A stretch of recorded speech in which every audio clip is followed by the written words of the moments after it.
Hello, everybody. Hello. Hi. So we're starting. Who you want to start with the guests? Introduce yourself. Do that. Oh, sorry. Hi, I'm Daisy. Is there more that I should say or just my name? If you want to Um, tell everyone where they can find you on social media, so if people want to follow you. Okay. My TikTok name is dailycrazy_Daisy, and my Instagram is basically the same thing, except there's a double underscore. Well, we're excited to have you, Daisy. I'm super excited. We've been waiting for a couple weeks and we're like, we have to get her on. it was just like, is Daisy next? Is Daisy next? No, she's not next. Not yet. Okay. Poor Yeah, you guys Daisy. said Let me know when it it's like Daisy. the last 2 episodes that I heard, you guys said it twice, and I was just like, oh, I feel the pressure. I talked about you in my live last night as well. I don't know if you were on or not, but I was like, we're so excited. Daisy's going to be on. If you guys don't follow her, she's got this big announcement. I was like, she's going to make an announcement on our podcast, and we're thrilled. And yeah, so we're excited to have you. You're Thank you. I'm sorry. I'm just saying I'm excited. You go. Oh. I joined in the last 5 minutes. I don't remember what I commented, but I was live streaming too when you were live.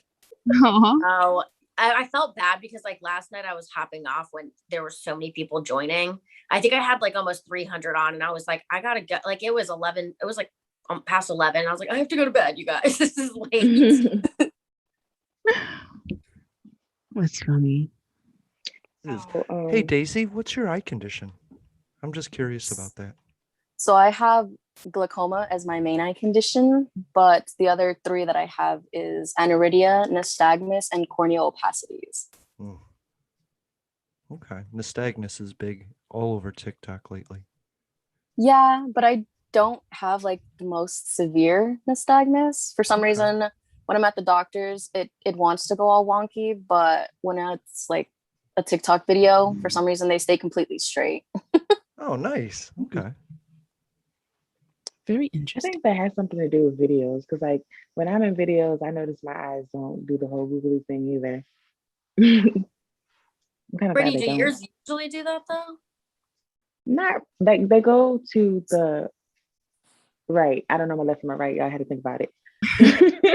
My eyes always go right, so it always looks like I'm facing the right, but I'm not. Okay. Yeah. Mine do that too because my central vision is crap. Yes.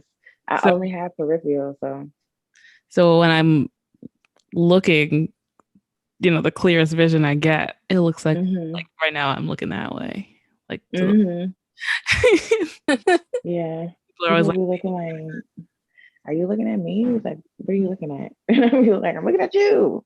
yeah. I've had to literally like turn around and try to find what I'm looking at. Yes.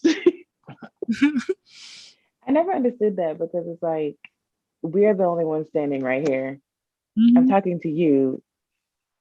Put 2 and 2. Use context clues, please. Yeah. And thank you. Yeah. Oh my goodness. Back to Daisy though. Back. Yeah. Daisy, if you want to tell us a little bit about your story, of course, someone's calling me in the middle of this. If you want to tell us a little bit about your story and like what you got going on, where you're from, if you want to tell us your age, if you're in school or not, or what you do for work. So I'm currently 20, about to turn 21 in 3 days. So I'm excited. Wow. Happy birthday. Thank you. But I was born and raised in LA, and I will maintain my lifestyle here in LA. But I was born with glaucoma.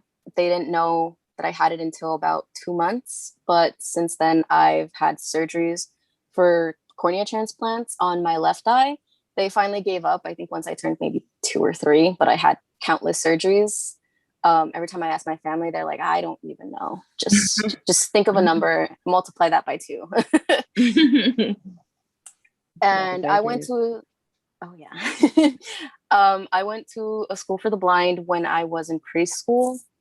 It's a nonprofit private organization.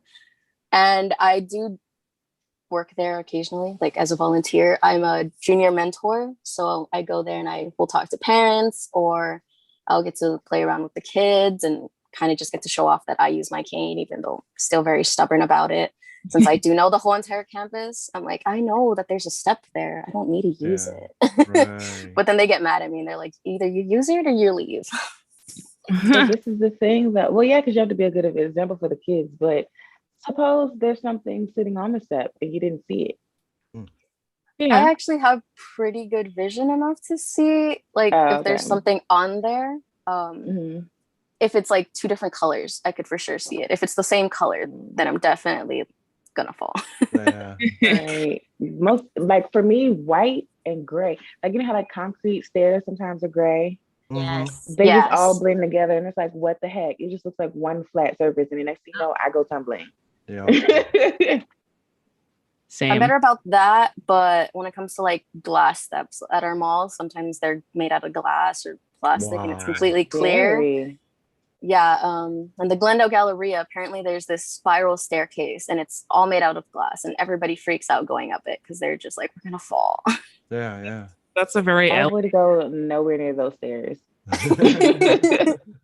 Yeah, whose idea was that? What the hell? Right, like what? You're like, it's pretty. Probably one of those deaf people that can see just fine, you know what I mean? Right. How is LA though, as far as disabilities? Are they accommodating? Is it a hard place to navigate? It depends where. LA itself is pretty good about it, especially because we have LA Braille Institute. So out in that area, it's really accommodating. We have the push button, which I know you guys don't like it, but over here, some of them actually talk. Some of them make different noises, like the one at the crosswalk for Braille Institute. If you push the one, I believe, going north and south, it makes like a chirping noise. And then the one going east and west makes a beeping noise so that you know which one's going so you can cross. Cool. I like Sounds that. to me like you guys actually work. That's very interesting because ours don't actually work. Right. Yeah, mine isn't there. Yeah. We had our O&M instructors fight with, I think, the council about it. My O&M instructor and my friends, Miss Araceli and Mr. Rodriguez, they both went out to this council meeting and they were just like, so these are the streets that need to get fixed. And they listened. So that's awesome. That is awesome. People need to do more of that at a community level. It was the same in Tallahassee. Now we have, it sounds almost like a bullhorn when the light is changing for me. So it really helps. Listen, it works. Yeah, the ones I hate the most though are the ones that just vibrate. Because I have to hold my hand like just over, like above it a little bit, not even just like directly on it, but above it so that I can feel the vibration. But the thing is, I have to use my cane with my left hand. So if the button's on my right side, I look like a weirdo because it's just my arms are crossed.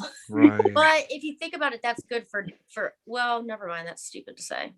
I was gonna say it's good for deaf people, but if they can just watch the crowd, so never mind. Yeah. I just forgot. I guess it's good for the blind deaf community. Yeah. Oh yeah. True. I don't think I've seen one that does that. Well, none of them work, if we're honest. So okay, like right, they don't work. So I don't know. They could all be vibrating. I wouldn't know. You know what I mean? Right. Yeah, it has to be pretty quiet for you to hear the buzzing noise of it all. I don't know. Maybe they vibrate. I'm gonna look for that. You're just gonna put your ear up close to it, like, is it? I remember when I was. Oh, go ahead. I remember when I was in training, there was one sign that it was always beeping. It never stopped beeping. Like, I guess it broke and it was always beeping. So it was just like, okay, we're not going to use that because apparently I can always go. Yeah. And like, I used to use it as a landmark, like, because it was right on the corner by the McDonald's, and I would go to get McDonald's every morning. So I would hear that beeping pole, and I would walk towards it, and then I know from this pole I need to go right. Okay. So if they ever fixed it, I would be screwed. Yeah, Like, that's just a little sad, isn't it? Yeah. They really do need to be better about, crosswalks and those what are they called? Crossing machines? What? Yeah. Whatever. Yeah. Because the one that's in front of my like place where I live, they're in contact with me. Like I've been on the phone back and forth with the state and then the town and whatever. And they're like, we're going to put it in. We're going to put a crosswalk in. We're going to fix the machine and add another one. Nice. Because they're building restaurants right in front, like on that side of the street. So they're going to have to put a sidewalk in and all that anyway. But it's probably going to take a couple months. And I'm like, whatever, at least you guys are doing it. And you guys are like working on it. Yeah, that's good. Yeah. People are like, screw you. Right. I thought that's what they were going to do. They were like, I thought they were going to be like, you're the only blind person. We're not going to put in a whole crosswalk and a new machine just for you, but they're doing it. So, I mean, they're doing it. Yeah. Probably because well, maybe you're not the only one. It's probably because the area is already like in construction and convenient for them to do it. Like if something was already in place, kind of, and they were like, oh, you want us to tear down stuff and fix it? Nah. Right. We don't want to do that. It's also like overpopulated here anyway. So I don't know. But Daisy, I was going to ask you if you like, did you only go to the preschool or did you go to like blind schools growing up? No, I went to all mainstream schools after that. The only reason I went to that school was it was all new for my family for me to have a disability because nobody else other than me is blind or anything actually. And then my mom was going to be working at that school, so we enrolled me there. But after that, I went to all mainstream or public school, sorry. I personally don't like schools for the blind. Not that I'm like fully against it, but for somebody like me who my family never sheltered me, never allowed me to say I have a disability, I could not go. When I went a couple years back, I felt like it was torture. I was terrified when I went there, or when my mom told me, she was like, you're going to go to school for the blind. And I was just like, why? What did I do? Right? Yeah. I'm sorry. I'll get that F up in statistics. Dang, it was that bad to go to a blind school. Yeah. So what do you like about it? So because I'm very independent, I didn't like that it involved a bunch of group work. Like they taught us how to cook, or they were teaching us how to do cookies. And there was 4 of us and there was like 10 steps. So I had steps 1, 5, and 9. And I was like, okay, so when I leave here and I want to make cookies, I only know steps 1, 5, and 9. Right. I was like, I don't know any of the other ones. So I learned nothing. And then we weren't even learning anything. They were just teaching us like basic stuff, which I understand is good for the other individuals that were with me. But I sat there really bored because I finished all my work in 5 minutes. And then I just sat there the whole entire time listening to what the teacher was teaching her other class. Right.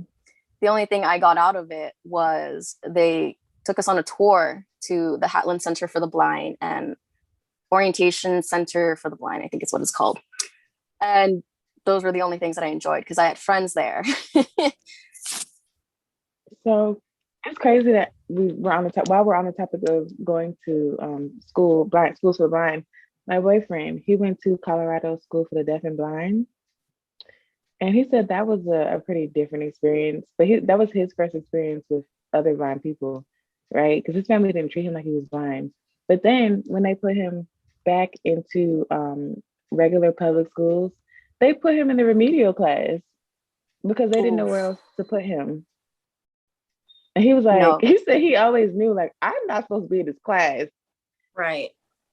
But that's where they put him because they said it would be too much for the teacher to have to teach him and her class and come back to him to make sure he saw what was, you know what I'm saying? So they put him in a remedial class, like, whatever, we'll just throw you in a remedial class. They could have given him an aptitude test and then put him at the grade level he was at, but they were too lazy to do that, I guess. It's what, like, it sounds like it was an inconvenience for the teacher. Yeah. Right. But like, he was a very advanced student though. Like he's really good in math. Like it wasn't, the only thing is he just couldn't see that great. Right. And they just put him in a remedial class. Oh, my mom would have been furious. And I hear that happens a lot. Isn't that what life is though? A series of inconveniences for other people that we have to like make them feel better about? Tell me about it. Yeah. But that is an issue, though. That's an issue. Sorry, definitely. That's something that my mom would have like fought for continuously, because I mean, we did have a battle with my first high school that I attended, and it was not even with a legitimate like academic teacher. It was my visual impaired teacher. And they didn't want to let me leave the school. I don't know if it was because my test scores were so high. I don't know, but they didn't want me to leave the school. So my mom finally was tired with it on the first day of my sophomore year. She was like, if you guys don't transfer her out of this school, she's not coming back. And we don't care what you say. She's just not coming back. Wow. And it was because she didn't allow me to go to the VI room to use the CCTV or just like study with like nobody talking to me. And it was a giant inconvenience of me to be in class sometimes. I mean, my teacher was a sweetheart. He would yell across the classroom and be like, Daisy, what size font do you need again? And I'd be like, 42. And so he would print out my assignments in 42 size font, and he would come with over to me with like 100 sheets of paper. And I'm like, oh my goodness. Wow. I'm wasting paper. And so I would just be like, can I go to the VI room? It's easier. And he'd be like, yeah, that's fine. But he knew I hated going because it was a constant argument. And so I went to the assistant principal to talk to her, and she was like, well, why can't you just go to the library? Well, that's not the issue. Are you going to put a CCTV in the library for me? Because everybody's going to play with it if you put it in there. Yeah. Right. And it's going to be broke. Yep. Right. Right. And it's not going to be my fault. They didn't want to do anything about it. So I had to talk to the principal with my mom. And they're like, okay, we understand your concerns, but we can't do anything about it because we can't change your VI teacher. She's the only one. And she wasn't even supposed to be a VI teacher. She told us that she was supposed to be an English teacher, but since there was no other VI teachers, she stepped in. And I was like, oh, that's bad. Wow. Like, she was supposed to teach me Braille. I already knew Braille, so she just had to like review things with me and give me paperwork or whatever. But she just had me sit there for an hour and a half doing flashcards. And I was like, I already know these flashcards. And she'd be like, all right. So she would come over, she would test me. And I didn't even have to read it. I would just be like, that says translation, that says ER. Because I knew them all by heart already. And she didn't do anything else other than those. And I was like, I'm done. I don't want to be here anymore. That sucks. I know that in my school, so my school situation is really interesting because my vision got worse in my junior year, which I've said on the show before. And that means I went through all of school without needing any assistive technology. All I had was like night blindness, and I liked sitting a little closer to the board, and then I was fine. So nobody knew. And then when my vision changed, they were like, okay, we got to get you in the system. We got to get you a VI. We got to get you an IEP going. And I was like, thank God this all exists. I had no idea any of that exists. So I had like a mental breakdown when I realized that I needed help. But what they did, instead of it being like, okay, this is a CCTV that lives in the school and this is where it lives and you can't move it, they gave me a quote unquote portable one. It's freaking huge. It was not really, it was like a giant suitcase. Like, oh, I have one like that. Huge. It was so big. I used to record it in the band room with the tubas. Okay. Because I was a band kid. So my teacher would let me leave it in there, but they were like, we're giving you this. And if you need to wheel it around to your classes, you can do that. If you'd rather, they gave me a little room where if I wanted to take it in there to do like my tests and stuff, I could. It was like the same room that, you know, any other kids that were dealing with stuff would go work, but I could take it to class with me if I wanted to. Like if I felt like lugging it around, I could take it to class with me. So it was all up to me. It's like, here, we give you this thing, do what you want with it. And then there was like a set time where I worked with my VI, And then we were in that little room and she helped me. She like taught me how to use different technologies and stuff because I literally knew nothing about being a blind person. Right. I knew nothing. So she taught me like shortcuts for Windows and Apple for like Zoom and stuff and invert colors and all that stuff. And she taught me how to use the CCTV and how to use a little handheld one. And she helped me practice reading with it and everything. So that's mainly what she did. We didn't do Braille because I had enough vision to not need that. So I don't know how to read Braille. But it's weird that you say that they only had the CCTV like in the one room and like every time you needed it, you had to go there. Like that's really inconvenient. Yeah, that's how it was for all of my schooling, except for elementary school. There was 3 of us who were visually impaired and the same grade. And so one of my friends, she was able to see perfectly fine. She was still legally blind, but as long as she was close to the board, she could see. My friend Mario and I, we could not see. So we had to sit in the back of the class with a CCTV and we got tired of sharing. So they split us and we had 2 separate CCTVs. And I really loved that CCTV. It was able to take pictures of the board. So I didn't have to like rush and look at everything. I could just screenshot it. But when I went to middle school, that was not a thing anymore. High school, we had a Visio book, which is portable, and it's not a suitcase CCTV. It's this little itty bitty thin screen and a thin platform with a camera attached to it. And I would always want to take it to class, but nobody other than one student was allowed to take it to class with him. And I'm like, we need more of those because I would love to take that to class and not have to see you every day. Yeah. I actually have a Visio book. I was looking for it so I could show it to the class. I got my own. I got that once I graduated high school. They were like, "Well, you can't take the big clunky one because it belongs to the district. It belongs to the school district." So DBS was like, "Well, you're going to need one for college," and I was like, "Yeah." And at the time, the Visio book was like quote unquote cutting edge or whatever. It had just it was like the best option for me as far as a portable CCTV. So I got one and I still have it, but it's kind of a little rickety now because I've had it for like 8 years or something stupid like that. So recently, because I think it's after 4 years, you're allowed to ask for new equipment. So I asked for, because now they have CCTVs where it's literally just a tablet in a metal frame. Yes. So cool. So I asked for one of those. I got the Prodigy Connect 12, which I could show you guys. It's somewhere. And the Visio book weighs about 10 pounds, which was super portable at the time. Right. My Connect 12 only weighs 4 pounds. And it's because the frame is full metal, like it's a metal frame. So it's really the frame because the tablet, it's just a 12-inch Android tablet. So and then it's in a frame that has lights built into it. It's the best thing in the world. I love it. I went to a convention in Vegas. Like it was the last convention they had before it went virtual. And I was looking at a CCTV and I was like, this is really cool. I was like, I want one of these. I'm like, how much is this?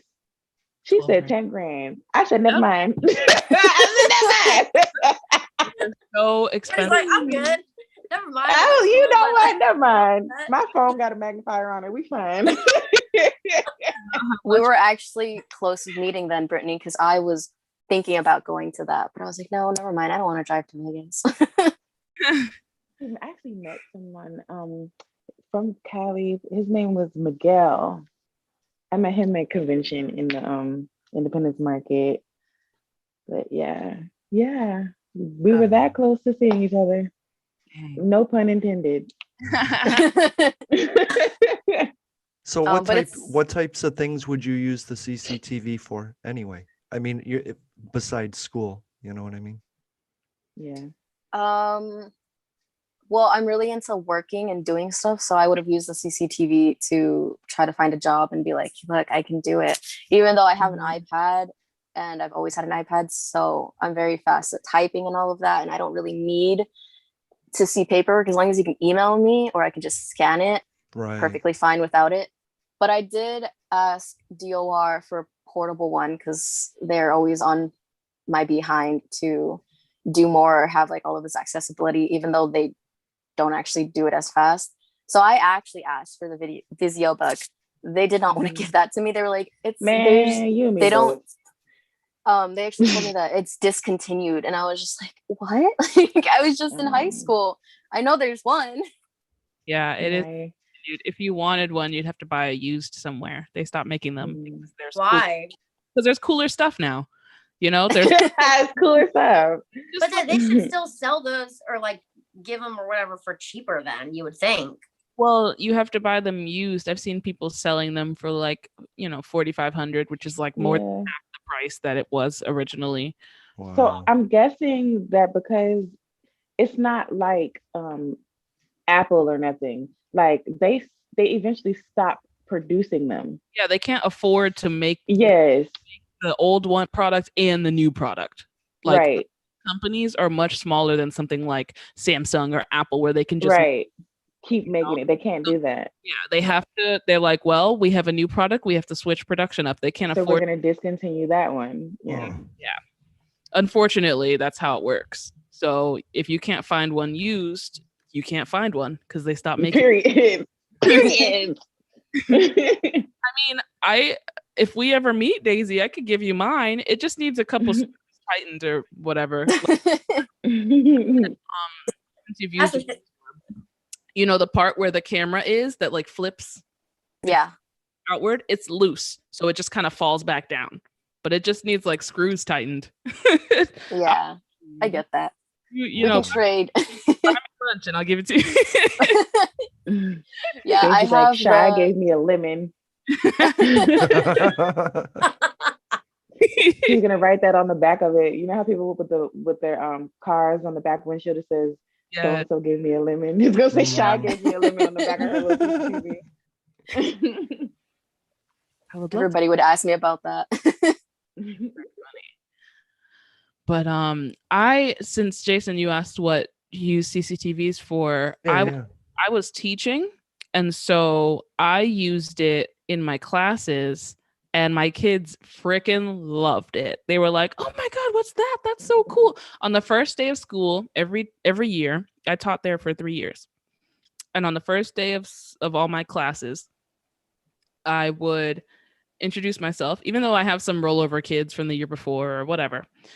There's always new kids in the room. So I'd be like, "Hi, my name is Miss Shy, this, that, and the other, and I'm legally blind." And they're like, "Oh, what does that mean? Oh, blah, blah, blah." Like, I'm telling you this because I'm going to use this thing and you're going to want to know what it is. So we're going to get that out of the way. My first class with every class I ever taught was always a blind education class, because if I don't do that, they're kids. I taught 4th to 8th grade. They're going to ask questions. They're going to want to touch things. They're going to want to, they're just inquisitive. They're children. Right. So it was just way easier to get it out of the way from the beginning.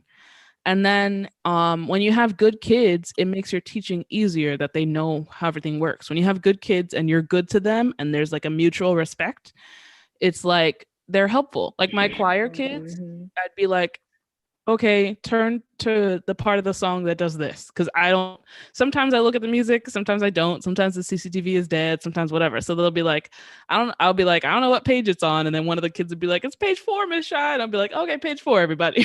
But even when you have like a bad student, because I like teaching, but I've never had like students who weren't visually impaired unless it's tutoring, and normally they're adults.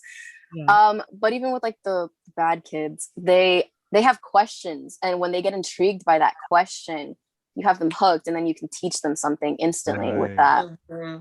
And it was honestly really fun, because those kids don't know anything about that. They know what everybody knows, right? You're blind or you can see. You're blind or you wearing glasses or you can see. That's it. There's 3 levels. And I wasn't wearing glasses, so they were like, "What do you can't see?"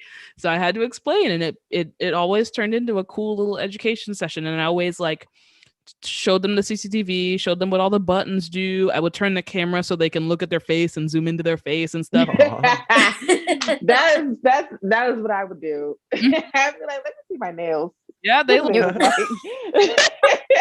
You were definitely like the coolest teacher in that school, probably, because when I was in school, everybody thought that we were cool. Even though we were VI, they're like, wow, you have all of this stuff. You're so cool. And so everybody wanted to sit next to us so that they can use our CCTV too. Yeah, I love that. I used to have I had this one little girl. God, I loved her. Oh, she's so great. She always had her nails done in funky colors.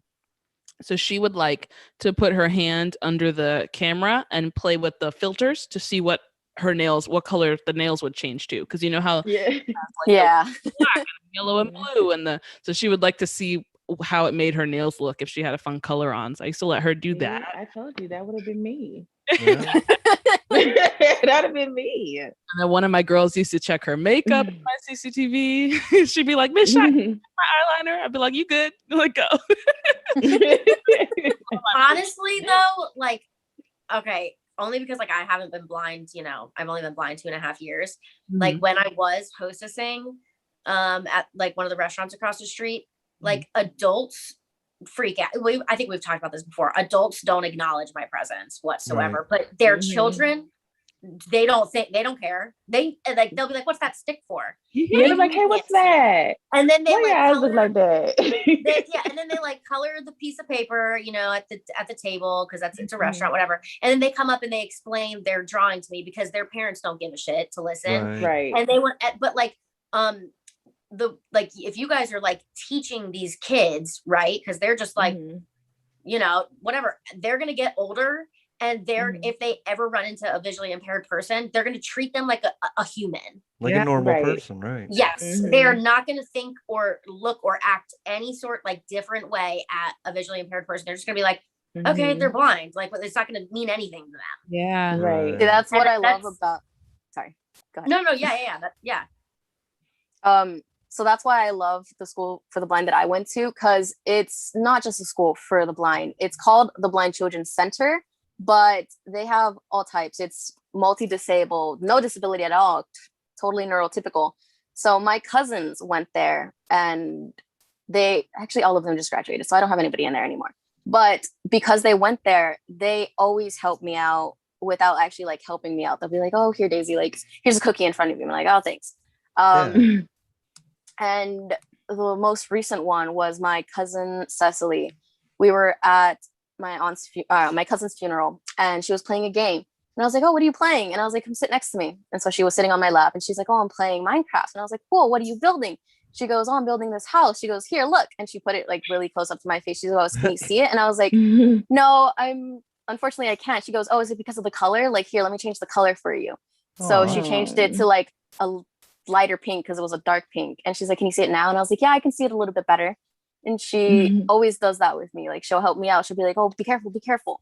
And I know she wants something when she starts describing it to me completely. Like if we're walking through the store, she goes, "Look, Daisy, there's candy right there. There's a recess, the one that looks like a cup." But now that they're getting older, they enjoy helping everybody else around them. Naturally, it's not even just like, "Oh, hold on, this person might be blind. I'm just going to help them out."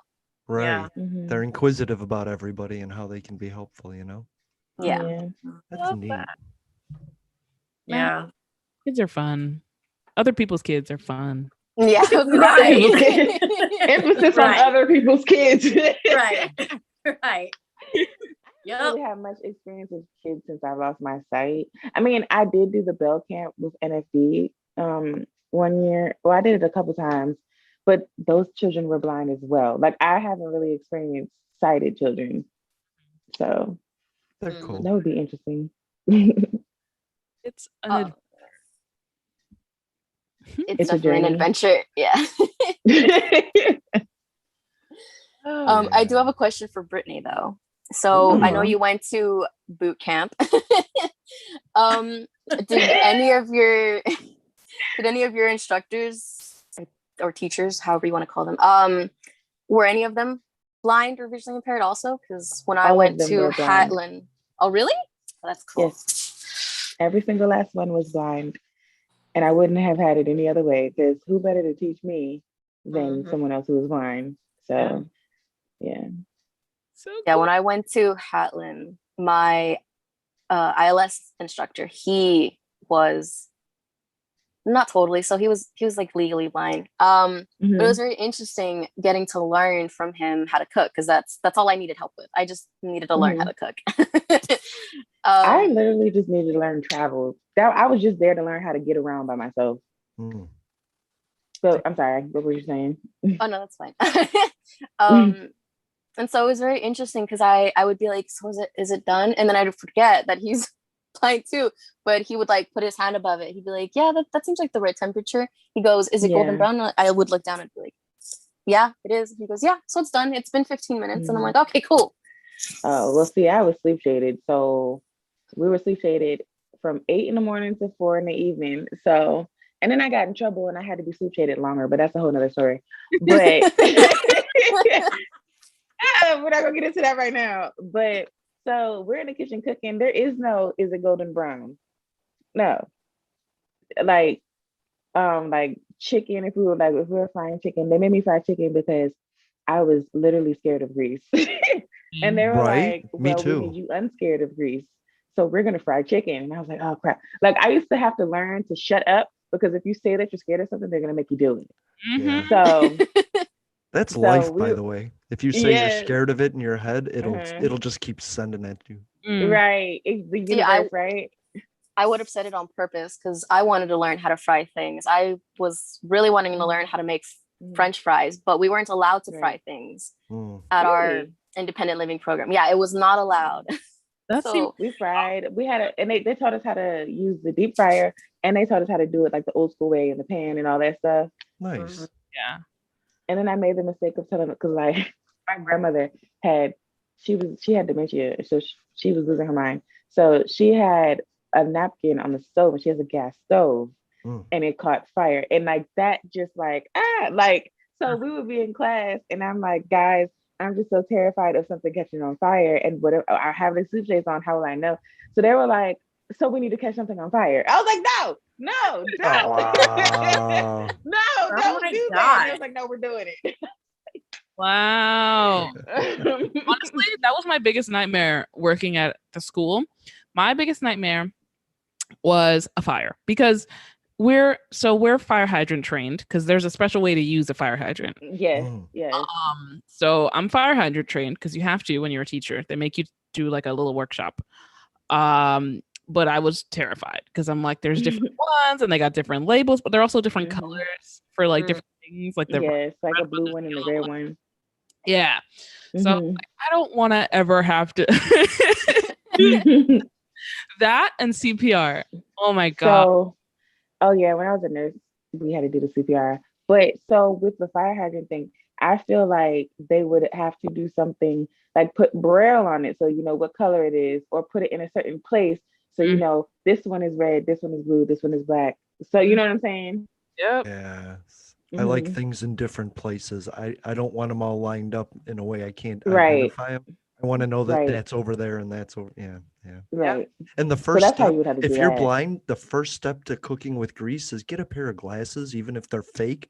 Because and put it on your face. Yeah, because I have gotten splattered by so much grease by trying to look too close. It's ridiculous. Like you're trying to put your good eye in, and next thing you know, my good eye, and like you're like freaking out.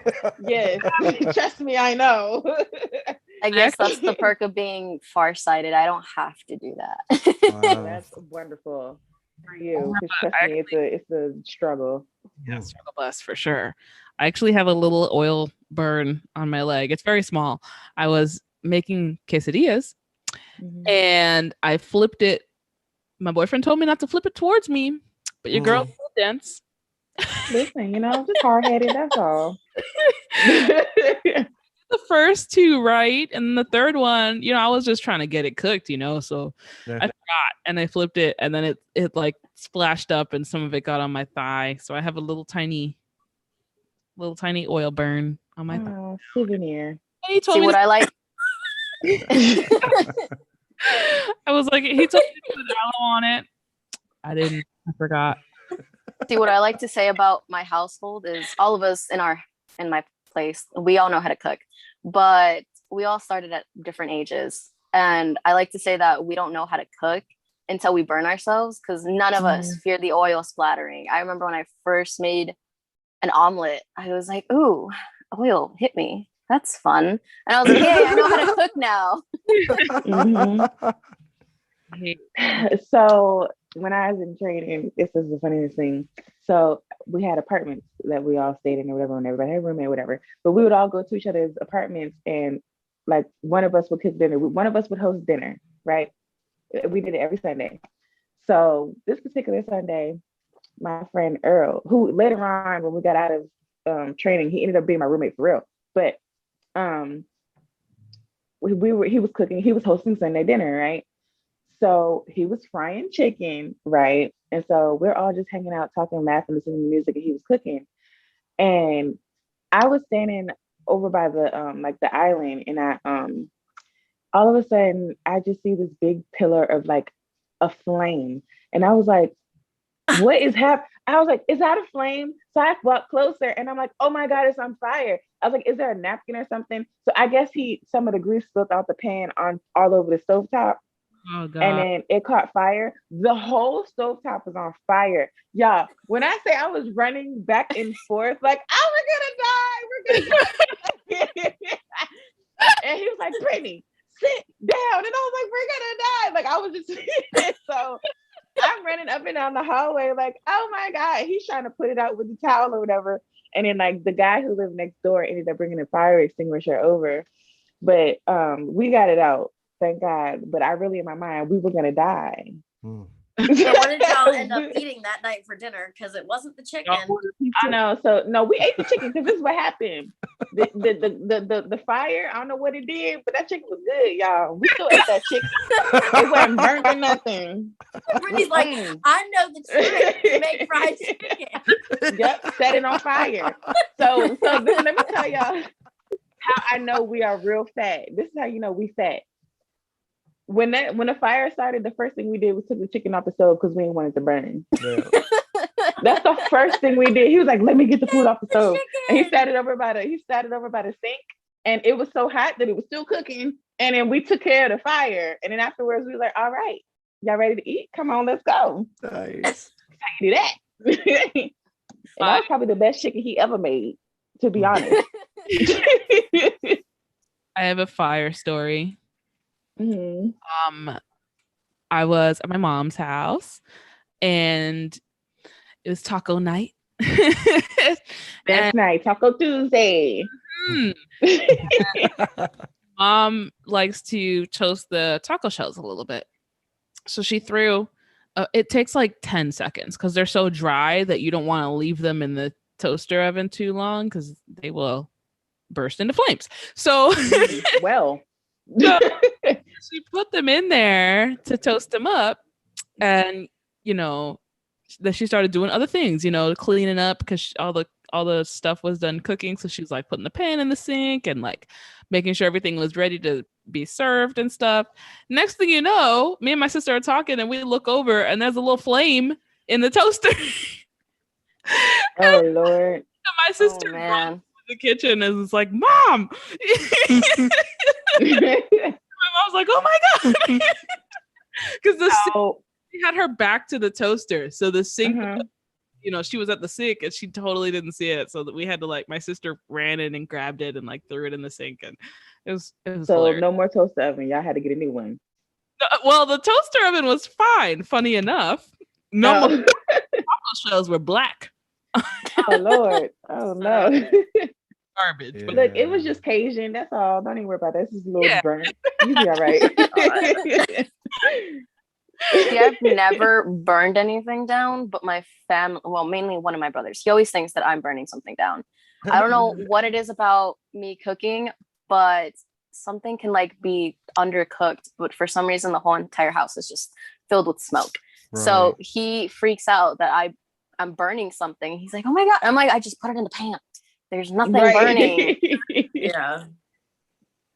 Yeah. I always tell people the worst thing about my life is I have to eat a blind guy's cooking every night, Whatever. Hey, listen, blind people are some of the best cooks I ever met in my life. Okay. Agreed. It depends. My boyfriend is I'm a still chef. It's the I'm still a bomb. guy though, you know. Yeah, that's what Oh, amazing is that your boyfriend can actually cook. yes. He's I'm from gonna the have to South clink though. clink. I'm gonna have to hold him down because Mm, I need this good cooking. Don't go nowhere because I hate cooking. Yeah. right. Mm. I'm blessed to have a boyfriend who also loves to cook. So, and is good at it. Mm. Thank I God. need that in my life. I took on baking. Like I can make great fudge or cheesecake or See, I'm cookies. horrible at baking. I got Well, nothing. I'm bad at everything. So I can make you a sandwich. Yeah. right, we gonna get these sandwiches together now. Come on. No, my favorite thing to cook currently, and it's just because it's delicious. It's really easy to make, but it's a chicken and rice casserole. So Mm. good. Ooh, that And sounds quiches. good. Quiches are really good. Yes. Quiche is good. Kate, maybe one day you can teach me how to make a quiche. Okay. It's the easiest thing in the world.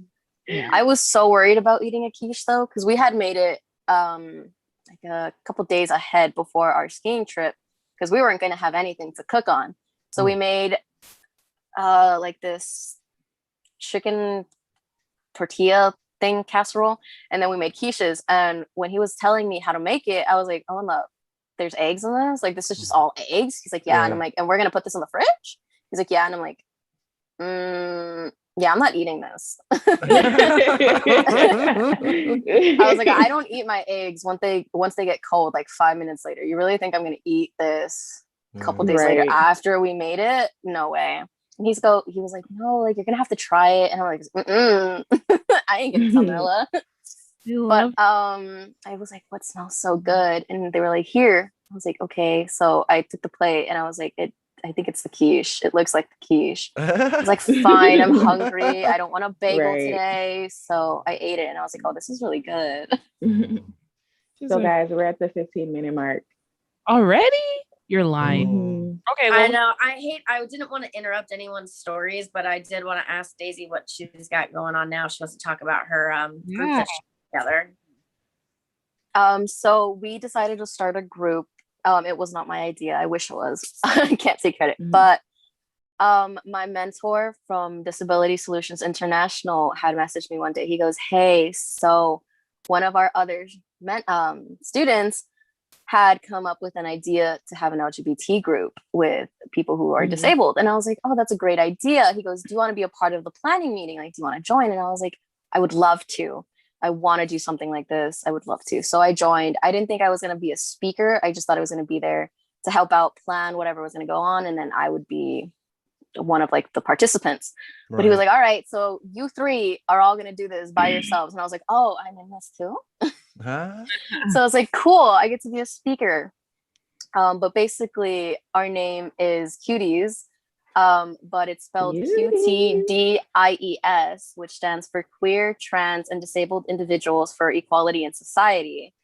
And we will be meeting once a month on Mondays for now at 5:30 Pacific Standard Time. And what we did in our first meeting that we just had on Monday was an introduction where we just asked everybody what they wanted out of this group, future topics that they want to go over. And so far, the topics that we have are coming out stories, talking about how a disability and culture and all of that intertwines with being in the LGBT community. Yeah. And they all want to talk about fashion as well, which is not my forte, but we're going to try. That's my zhuzh right there. That's my ministry.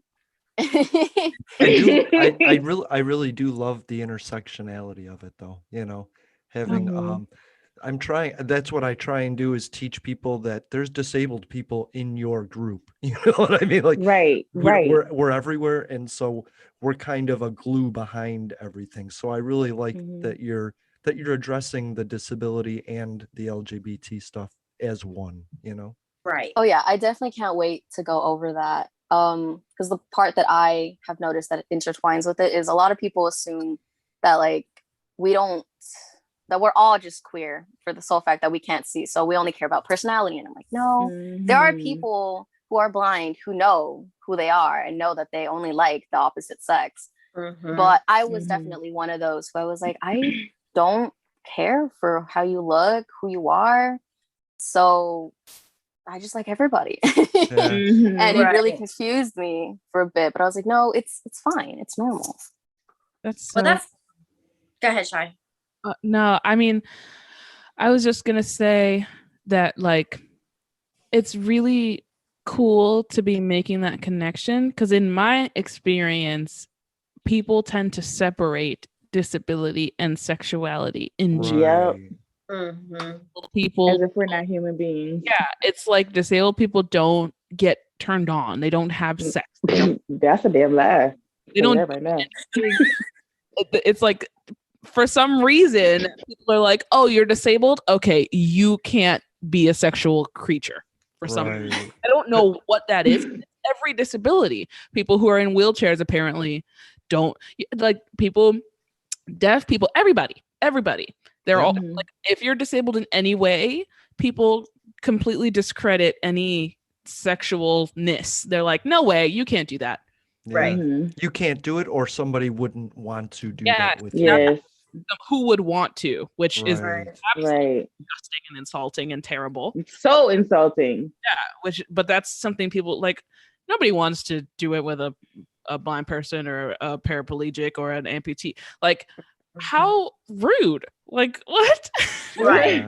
For reals. I don't know. I tell my friends, I don't know if I'm gay because I haven't met Brad Pitt yet. You know what I mean? But like, I'm pretty sure I'm straight. But until I meet all 7 billion people on the planet, I really just don't know. You know. I've personally been on a journey with my sexual identity the past few years. I mean, technically my whole life, but like been actually trying to figure it out instead of just pushing it down for the past couple years. And it's a weird time to be trying to figure that out because I'm in a committed relationship and it doesn't matter. Very weird time. But I don't know. I felt like I was being untrue to myself. I'm leaning towards bisexuality right now. I feel like that's the label, if we need to, which you don't need to choose a label, but I feel like that's the label that suits me the best right now. That's kind of what everybody starts off with, though, because it's the safest one. At least that's what a lot of people say. It's the most safe because you're still quote unquote normal without being normal, I guess. And because I started off that way too. I told my mom, I was like, hey, I'm bi. And she's like, okay. And I was like, you don't care? She's like, no. Not really. Until it costs you money, why would it, right? Yeah. So true. My favorite is panfectionate. I consider myself panfectionate. I'll see somebody and be like, I just really like who you are. And it isn't sexual as much as it is, I'm going to want to spend time with you now. You know? Right. I love that. I'm going to use that now. Yeah, I mean, like I said, still figuring it out. But the only thing that I'm 100% sure of is I'm not straight. That's all I've got. That's the only thing that I know. Well, congratulations. My thing is though, like I most definitely know that I am cisgendered heterosexual, but I appreciate the same. Like I could look at a woman and be like, she has a beautiful shape, or she's gorgeous, or I might smack you on the ass, but I still know who I am at the end of the day. Right. Yeah. I mean that's the lovely thing about women. We can all express our emotions with each other. I mean, especially like college students, you always will see a picture of a girl kissing another girl and they could be totally straight. Yeah, most definitely. I think it's because we're not weighed down by societal norms in that way, because men are very much weighed down by this disgusting thing. Like society is so grossly like how much we created they're judged it more than women are, because we it's created hot if women do it, but it's not if guys do. Right. If men do it, it's like women can experiment, but men can't. Like, right. What is that? Right. But it's our fault. Like, if you can't say that we've had control of everything and demeaned everybody else, but then said that we made the rules that didn't benefit us. We dug our hole. Men dug our hole, and That's the problem. I always say, like, a creepy guy and a nice guy are the exact same thing till you don't give him what he wants. And then you're going to figure out the nice guy from the creepy guy. But it's us. We built it, you know? Right. Yeah. Right. Yeah, that makes sense. Yeah, I just appreciate people for being patient for who I am while I learn. You know what I mean? You're right. Right. Oh yeah. I love having friends that I still have. Because they went through a whole entire journey with me of me trying to figure out stuff, especially my one friend, Tabitha. I came out to her first. I was like, I don't think that I am fully female. And she goes, so you think you're trans? And I was like, I think so. She goes, well, I can help you out with that. And I was like, okay, how? And she's like, well, let's come up with a name. And I was like, okay. I was like, I like the name Aiden, I guess. Let's go with that. So she would call me Aiden at school or just over text. And I was like, I mean, I like it, but it's not the only thing that I like. Like, I still like it when people call me Daisy. It's not a big deal. But she went through that whole entire thing with me. And then I was like, I think I like both. So she was like, okay, then you're gender fluid. And I was like, cool. There's a label. Can you, I just have a quick question. Can you designate that on your license in California? I don't think so. I know you can do male and female. I don't think there's a G for gender fluid though. Okay. I know that like Washington State did non-binary is a something that you could and is an option. So I just wondered, California is so advanced in everything. I assume they were with that as well.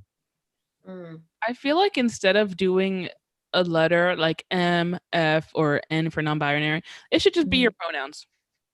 Yeah. You, her, they, them. True. But then my ID would be filled with all the pronouns. Right. Try to narrow it down to like 2. I guess. But I feel like that would be easier than like male or female. Does it or really matter So though? I have a question. If you have a surgeon, your surgeon needs to know, what's going on, but I don't think anybody else really deserves to know. It doesn't matter. Right. So like, okay, like I will go like on like Instagram or TikTok and I'll look at people's bio and in their bio, it'll say like he/her. Is that their pronouns? Yes. Yes. I have my pronouns in my bio. Okay. Even though I'm cis, I feel like it takes away the stigma of like, well, if this person has pronouns in their bio, that means that they are trans or they are gender fluid. I feel like it's unfair that equals outing. You know what I mean? Yes. So I I agree. feel like I saw a TikTok that was like, I don't know, cis people, put your pronouns in your bio. Like, you don't have to, but like, I feel like that'd be cool. And I was like, you're right, that would be cool.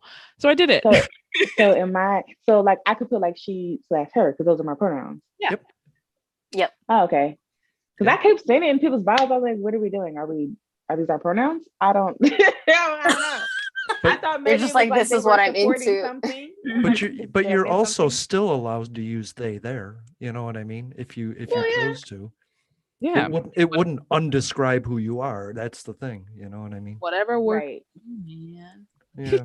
And whenever I have a chance, I always mark other. When I had to sign my lease, the lady asked me, are you Black? Are you Caucasian? Are you Asian? I said, I'm other. It's not your green. Alien. I don't think that's fair. I think everybody's other. We should all be other. That's not even a question that should be asked, Right. I hate that. I hate that question. Me too. They're like, choose everything that applies. I'm like, okay, so you want me to choose everything?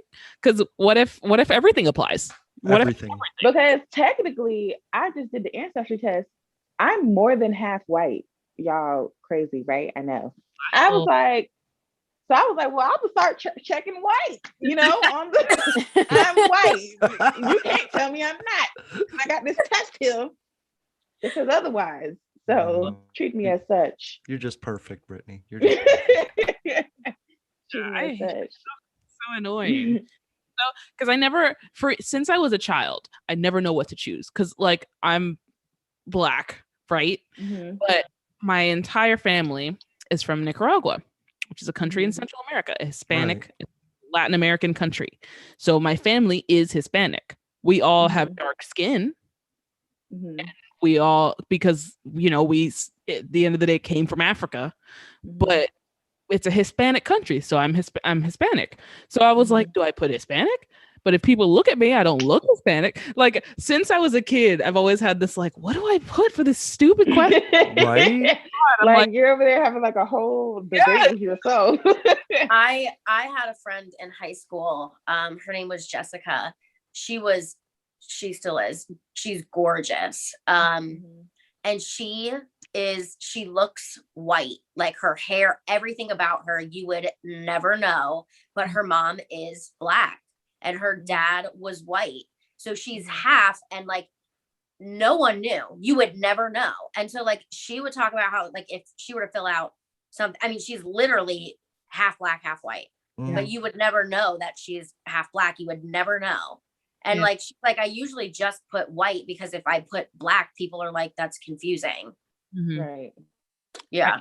And nobody needs the answer to that. That's right. the weird thing. Like, it's so irrelevant. We're struggling with it, but other people don't even look at it. You know? Right. Right. It's so irrelevant. It's so irrelevant. Unless it's a doctor. Yeah. Oh yeah. Because there's medical things that are connected to your yes. So that in a medical way, sure. But why does my landlord need to know where I'm from? Right. What does it affect? It doesn't matter. Like, what is it gonna? I'm gonna pay you're gonna get your money regardless of where I'm from. So that's right.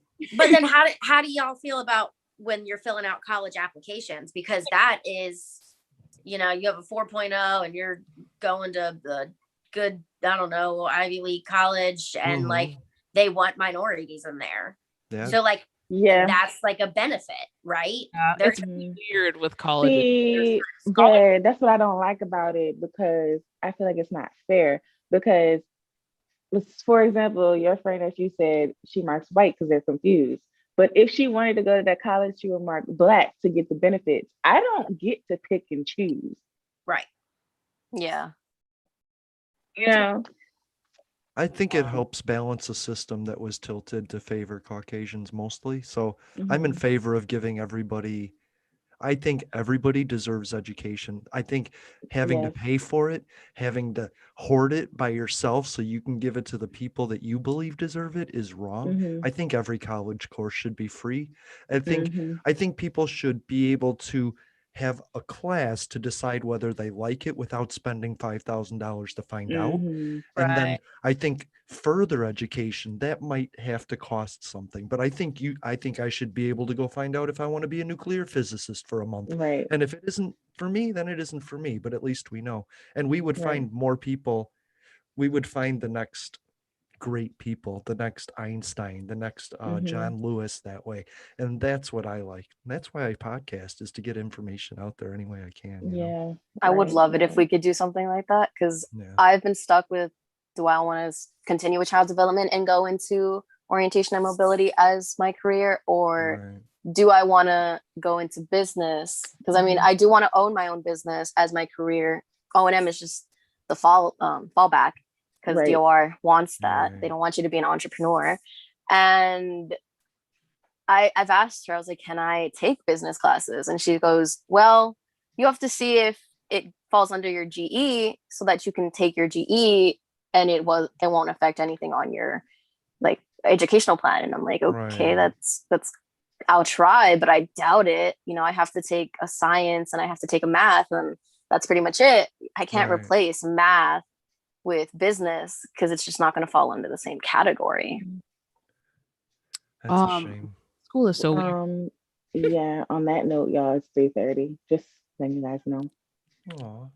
I guess we should probably do a wonderful hour. Oh, by the way, all of Daisy's information is in the description portion of the live stream and the podcast, so she doesn't really have to say where people can find her, because it's all right there. Is in the stream to close out? Say that again? Is anybody in the stream? Anybody saying anything? Nope. Oh, okay. It's probably because we're off schedule. Oh, we're so off schedule. But that's all right, because then I got to spend time with all of you and not all of them. Daisy, is there anything else that you want to put out there or share before we wrap up? Oh yeah, tell people how they can join the group and stuff. How does that work? So I do post on my Instagram when we will be having our meetings and all of that information, and the link to the Zoom meeting is always going to be in my bio. But if you want to join the Facebook group, I do realize that Facebook is a little more private. That's why I came out with the Instagram. But our Facebook group is our acronym QTDIES. And then you have to type in the whole long name, Queer, Trans, and Disabled Individuals for Equality in Society. And we will let you in because it is a closed group. But if you request to be in it, we will accept you. Are the Zooms closed as well? No, as long as you have the link to it, you can join. Okay.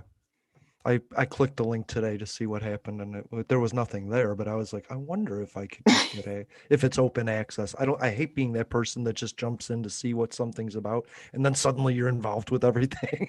Yeah, they're like, hey, how you doing? It's like, huh?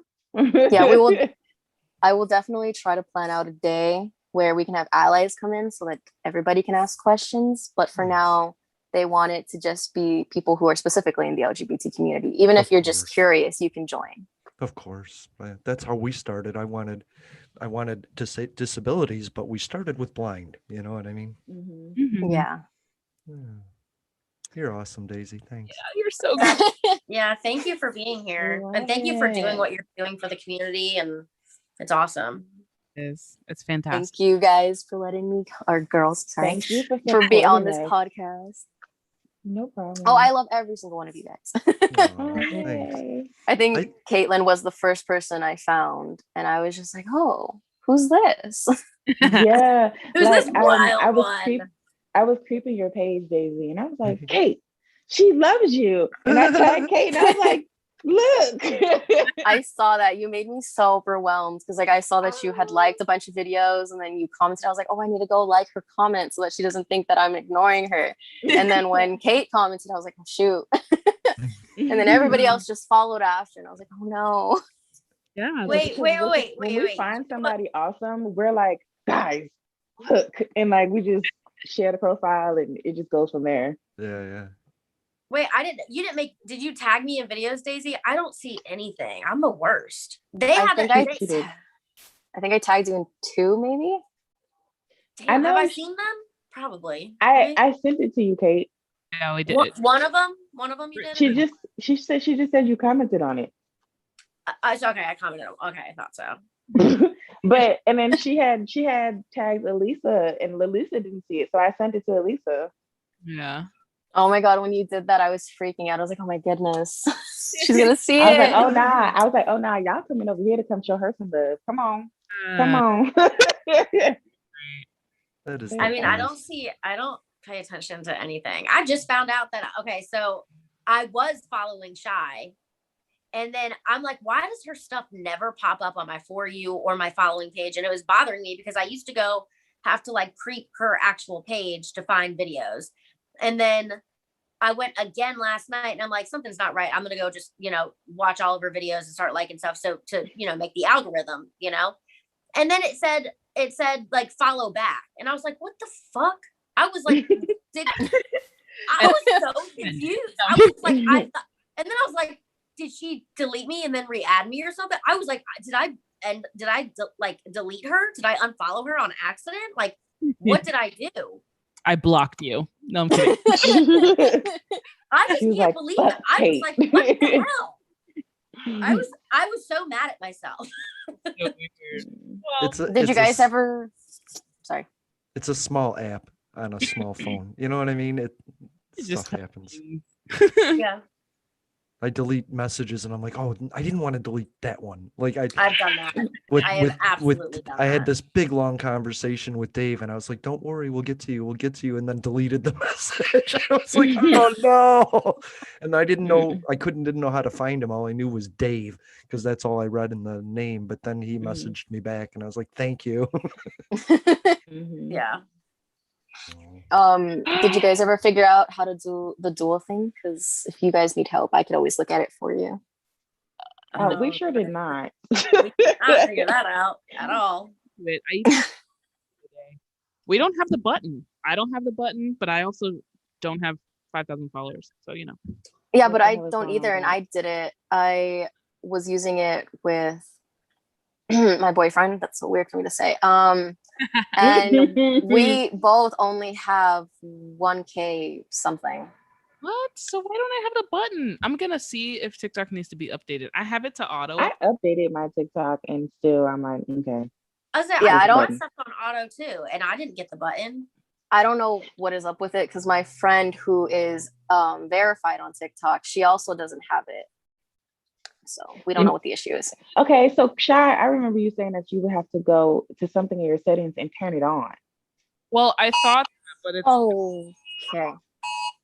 Amber Alert. Oh my god, that freaked me out. I thought that was the case, but it's actually the settings once you have the button. So like you have the button and then there's a settings tab where you can turn on whether you want to be requested for people or not. But you have to have the button first and none of us have it. So I don't know. Maybe it's something like the captions where they're slowly rolling it out. Remember how not everyone has the captions at the same time? And now everyone has them. So maybe it's like that where they're like slowly adding it for people. Wait, what do you mean the captions? They have auto captions on TikTok now, finally, after months of people being mad and saying, we can do it on Instagram. Why can't we do it on TikTok? So they finally added it. Oh. I'll show you how to do it later. Oh, God. So I was like, I'll teach you a lesson. Just remind another one. It's pretty easy, actually. Thank God. I thought they were going to make it difficult. My whole life is difficult, so. Do you need help with technology? I got you, Kate. Yeah, Brittany and Shai say the same thing, and they're like, just never mind. Just don't even bother with her. No, I did some exploring, and I think I might have found something, but I don't know. We'll figure it out. I was messing with it yesterday. I even got my sighted boyfriend to help me. He's like, I don't know. Thanks,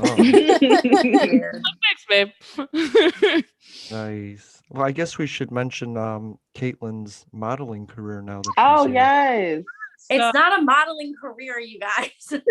It's gonna be one soon. Hopefully, that would be cool. I didn't think I went into this with no expectations. I was like, I'm scrolling through like Instagram or so. I don't remember where it was that I found it, but it was like, are you the next cover girl on Maxim magazine? We're doing a contest and you can sign up to be on it's a contest. Mm-hmm. And you win $25,000 and your face goes on the cover of Maxim magazine. And I'm like, you know what? I have literally nothing to lose. Why would I not? So I signed up, and then all of a sudden I was in second place yesterday. So I think the voting started yesterday, right? Didn't it? Or 2 days ago? 2 days ago. 2 days ago. So basically, what you do is you can go to the Maxim. It's like MaximCoverGirl.com, and you can see all of the contestants. And like I said, what you win is $25,000 in your face on the cover of the magazine. And then second place, I think you get like a Louis Vuitton bag. But it asks you, like what you would do with the money. And so I want to donate. I want to donate most of it to, or at least half of it to a nonprofit organization that donates medical supplies for people that don't have healthcare. Because if you don't know my story, that's how I went blind. I didn't have health insurance, and I'm a type 1 diabetic. So that's what I'm going to do with the money, because why even bother trying to pay off medical debt? It's just going to keep rolling in, and I could maybe catch myself up on some. So yeah, that's what I'm doing. And I'm in second place as of now. You're allowed to vote every single day, once a day, every 24 hours. Until next Thursday, April 29th. So if you've already voted, you can vote again. You can vote every day. If you haven't voted, I would love your vote. I just think it would be really cool. I'm up to 3, by the way. Yep, Thank me too. You. I'm doing my third vote after this. I know I have to do my third too. Also, I think I was going to say there's a button on there where you can pay $1. I think it like boosts your votes or something. It gets you higher up or something. But I'm in second place in my group of 15. So I'm pretty thrilled with that. I literally thought I wasn't even going to be picked at all. I thought no one would even vote for me. And I was like, well, people were blowing up my DMs the other day, and they were like, you're already in second place. At one point I made it to first, and then I got bumped back down to second. And don't worry, I'm going to pay for some votes. We don't get you back. Don't worry about it. Yeah, don't No, even I'm You not. good. I'm totally not worried about it at all. Because I just think it's cool that I'm in second place. I don't even care if I like win or not now. It's just really cool that I have like people are really like supporting me in this. I didn't think that it was gonna do anything, but I mean, I do have high hopes. I feel like I have a good cause. I haven't really read a lot of the other people's profiles. I read the girl that's in the top in first place ahead of me. I think she said that she's donating 20% to her favorite nonprofit organization. And I was like, girl, I'm gonna donate more than half. So let's go. Another thing you should try, Kate, is Lighthouse for the Blind. They have a contest every year where you submit a YouTube video for 90 seconds of a pitch. And if you win after the finals, you get, I think, the same amount, 25,000, to basically create your business. And you can end up being a nonprofit if you wanted to and get grants so that you could still donate to other individuals who are diabetic. Because I'm diabetic too. Me too. But they do have the Holman Prize. I've submitted videos twice. I didn't do it this year, but you should try it out. Wow, I didn't know about this. I just came across this thing because I never think of, first of all, I never win anything. I can't even win at bingo. Like, I'm not even joking. But like, I'll try to, because I like in my head, I'm like, first of all, I have no shame. So like, even if I got like one vote, I'd be like, I got one vote. What's up? Like, and I would be excited. Mm-hmm. But I don't ever expect to win anything. And now I'm like, I will sign up for anything because this is just fun for me now. I mean, why not? But I didn't know about that. So now I am going to look into that as well. So thanks. Cool. You're welcome. Yeah, I did my 2 YouTube videos for it, 2019 and 2020, 2 different ones. I was like, the first one didn't work. Let me try this other one. Right. Lighthouse is such a cool organization. I love the Lighthouse. We don't have a lighthouse out here in LA. The closest one to us is out in San Francisco. Wow, that's So yeah, Elisa was asking me about that. She goes, do you guys have one? And I was like, I don't think so. So I looked it up and it was like 2,000 miles away. I was like, oh no, we don't. Never mind. Oh, we literally have 2 in South Florida. There's Lighthouse of Broward and Lighthouse of Dade.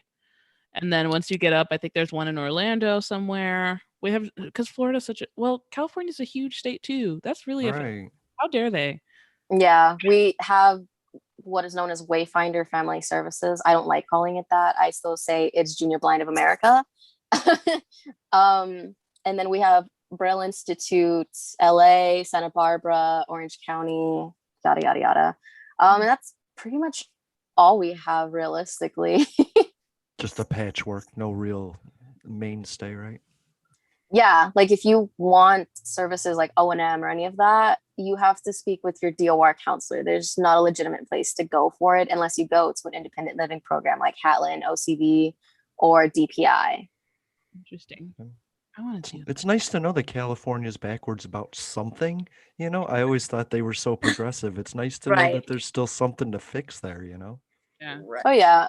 I mean, I guess it's because like a lot of us are really independent out here. I have not really met one person who was like incapable, or not like saying that anybody's incapable, but any blind person that I've ever met, just randomly going down the street or something, they know what they're doing, and it's because our parents, like, they shelter us here and there. Like, my mom doesn't like me traveling out alone, but they also push us at the same time. So we've never had that thing, especially anybody that I've met, especially us Hispanics out there. Our parents taught us how to clean really young. So when people are like, oh, you're blind, how do you do this? And we're like, we learned that when we were like 6. Right. Yeah. I was cleaning, my sister and I were cleaning our bathroom because that was our big chore on the weekends. Every Saturday morning, clean the bathroom once a week. And I started doing that when I was in like, I don't know, like 4th grade. She was young. She's 6 years younger than me. So she was little. And my mom was like, okay, you guys are going to clean the bathroom. You're going to do your own laundry. Yep. You're gonna this, that, and the other. And we're like, okay, all right, cool. Oh yeah, there is no, I'm blind, I can't do this. No. We're going to figure out a way for you to do it. Or you have to figure it out yourself. Yeah. Figure it out. Yeah, Right. my mom was an amputee, so when she found out I was blind, she was like, "So what? Right. You can still walk, right?" Right. No, yeah, my family actually adopted for me. They learned Braille way before I even learned Braille. What? That's so cool. Oh. They only know first grade Braille, but they still learned it. Yeah. Right. That counts. All right. What are we at? We're probably So we like, should- Yeah, we should Yeah, probably wrap we're way up. past. Let's wrap it up. It's 3:47. We're 2 hours in now. Okay. Well, hour and a half. Uh-huh. Well, Daisy, thank you for being here. Yes. Thank you for having me. And everybody, Thank you for always for supporting us in the listening. chat. Yes. Also, Sorry, don't what was forget, this is just for everybody that's listening. Don't forget to follow us on our Instagram page, Inspirations Beyond Disabilities. Yes. We would love to hear your stories. There's a link in the bio if you want to tell us a little bit about you. And we appreciate everyone for being here. Yay. Thanks. Oh, also, you guys, if you tell us your story, you shoot us an email, we will read it aloud on the show. We'll pick one story every show. We'll make voiceover read it. It'll be great. Ooh, I It'll be like so that. fun. Have Kate read it. Oh my God. Everyone would just not listen to us ever again. Skip right through that. God. Well, I'll just sit down. It'll be like a story time. I'll turn my voiceover up because for some reason my voiceover comes through the computer. Yeah, it does. We'll just let voiceover read it. It'll be great. Yeah. Yeah. So we would love to hear from Right. everybody if you want your story read, or just if you guys have questions. We're taking questions so we can answer questions as well. And we'll, say who it's from. And yeah, thanks for all the support. Over and out. Bye-bye. Bye. Bye. Bye.